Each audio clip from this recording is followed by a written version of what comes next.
The annual Extreme Easter Fun at the museum returns on Saturday, April 12th at 2 Kingston museums.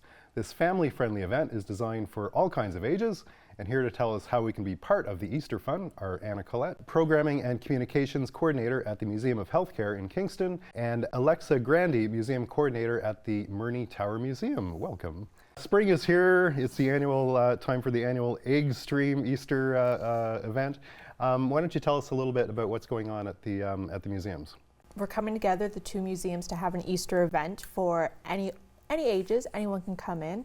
So the event happens at both museums. So you can start at the Museum of Healthcare or at Murney Tower. And we have scavenger hunts, we have some crafts and prizes. So it's a great way to kind of slowly start into our summer seasons. Nice. And this is happening on, it's April 12th, is it? April 12th. Okay. We have a few time slots throughout the day so people can join in when they like. Nice. Anna, so this is going on at both museums here. So is it like a continuation? You have to find all the eggs at one place and then you find them at the next, or how does it work? Yeah, so participants can start at either museum, and it's not continuous. It's kind of a similar activity at both. So you can complete both challenges for extra prizes, and we also have some Easter goodies that are kindly provided by our friends at Rapport Credit Union as well. So there's lots of opportunities for Easter fun. Nice. So basically it's a sort of a full day or half day of activity. You start at one museum and then you can make your way to the next one. Sounds like a great thing to do with the kids. And this is happening a week before Easter, so you can get your treasures all stocked up for the pre-Easter. You guys are gearing up for your summer tourism season, I take it. It's the 100th anniversary of the Murney Tower. Yep. Now, this isn't of the tower itself, but of it being a museum. Is that correct? Right. So the tower is actually from 1846, but our museum opened in 1925. So the Kingston Historical Society and Parks Canada came together 100 years ago to create Kingston's only operating museum at that time. So now we're Kingston's oldest operating museum. And yeah, we have a lot of special events planned for throughout the summer. We're doing a collaborative art exhibit with Modern Fuel. We have a children's storybook coming out. We always have a big birthday party in the summer. So this is just the first of many events for us. Nice. How many towers do we have in Kingston? There's 4 of them. So everyone knows the one right outside of City Hall in the water. There's another one on Cedar Island, and then there's one at RMC. So it's the British Empire, and I'm kind of learning here today as well. But there's the British Empire, and these are built right across the world, right? They are. Pretty much anywhere the British Empire was, they left some towers. So there's plenty in the United Kingdom, in Ireland, South Africa, India. There's 9 just in Canada in total. Kingston has some of the best preserved ones. And the special thing about the Canadian towers is that we all have roofs because we get snow here. If you go to any of the Martello towers, which is the style of tower in England or in South Africa, they're generally just open on top with a cannon because they didn't really have any snow and cold they had to keep out. Oh, interesting. Okay. And you're working in there all winter?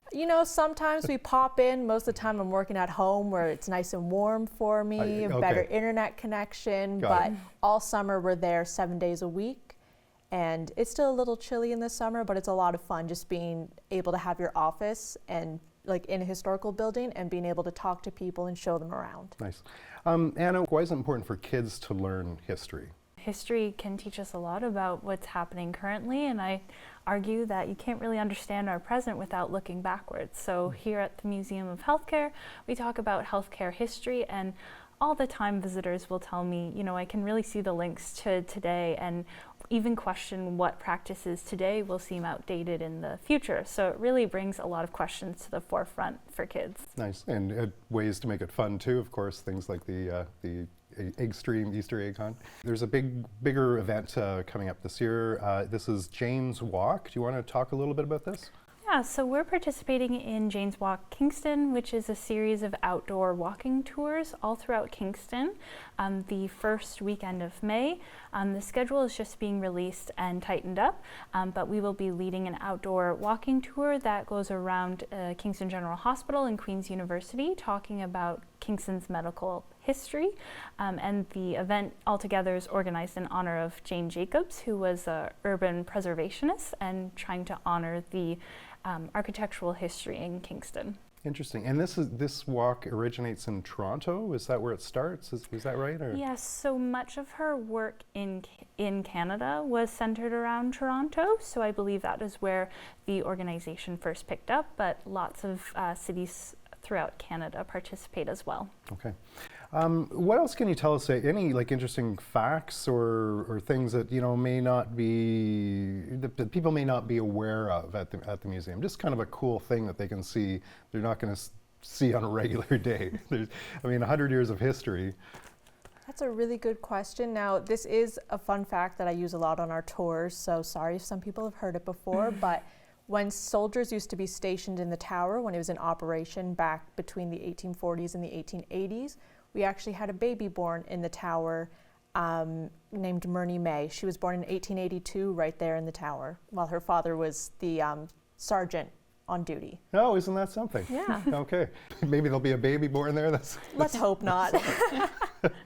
Any interesting things going on at the Healthcare Museum this summer? We're open year-round right now. We're Wednesday to Fridays, but we'll be open 7 days a week starting in June. And one of our star artifacts is the iron lung we have there. So it was used for mechanical ventilation for people who had paralyzing polio during a particularly bad polio outbreak in Ontario. So it was built in 1938 in the basement of Sick Kids Toronto, and it was number 11 of 28 built that year, and it's one of the last remaining ones. So it's a real star at our museum, and during March break we participated in a scavenger hunt for rubber ducks, and I hid one of the rubber ducks inside there, so kids had a lot of fun trying to look inside the iron lung. Oh, nice. as well. And somebody did find it. Yes. Oh, good. Good stuff. Well, hopefully kids are going to be finding lots of eggs on April 12th at the Egg Stream Easter egg hunt. Anna and Alexa, thanks so much for coming in and chatting with me today. Thanks for having us. Thank you.